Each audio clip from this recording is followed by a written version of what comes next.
Hey, I just wanted to make a quick response to this. I wanted to comment on it, and I guess posting the response to show that sucks is probably the easiest way to go about it.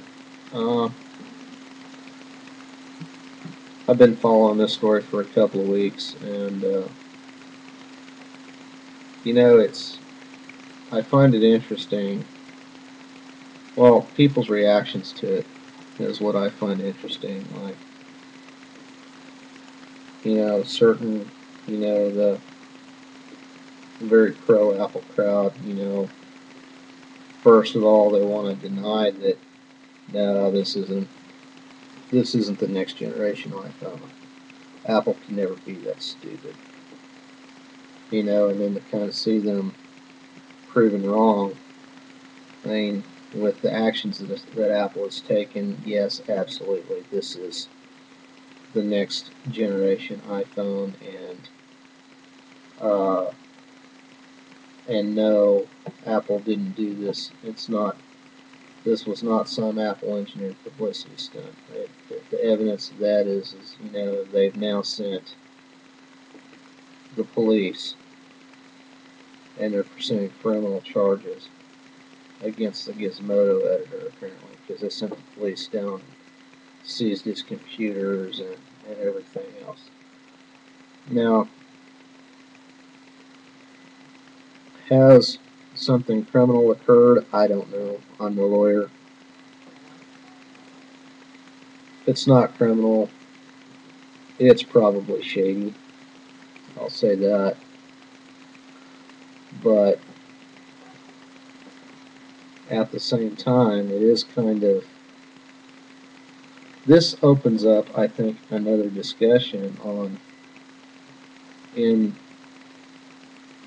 today's modern age of blogs and Twitter and YouTube, what can you call journalism anymore?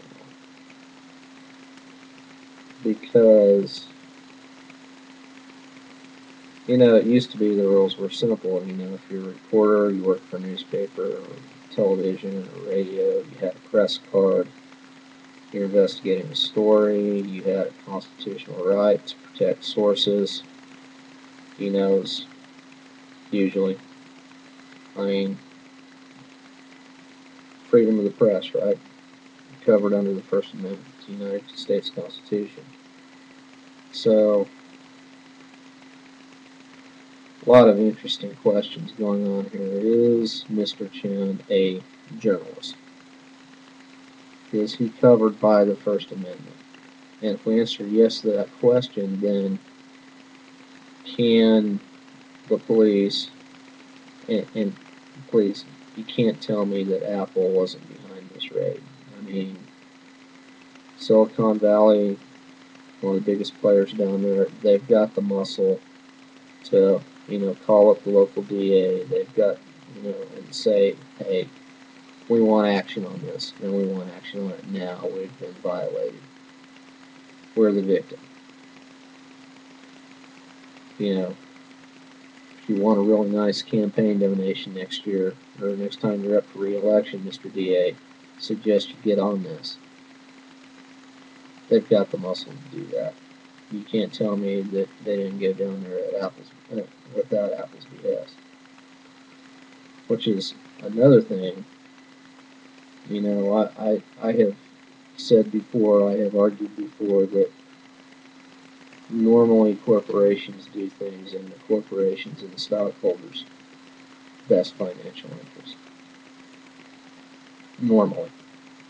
It's how you expect them to act rationally, and Apple is no different than anybody else.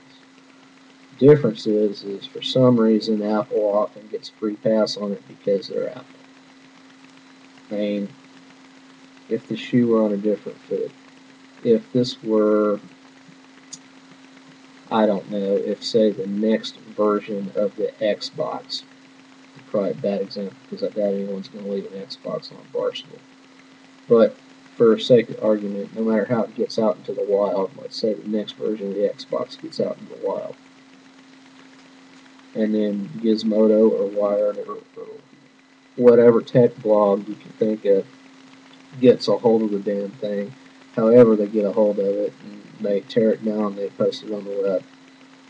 If Microsoft reacted the same way, oh my, oh my goodness, they'd be pilloried for it.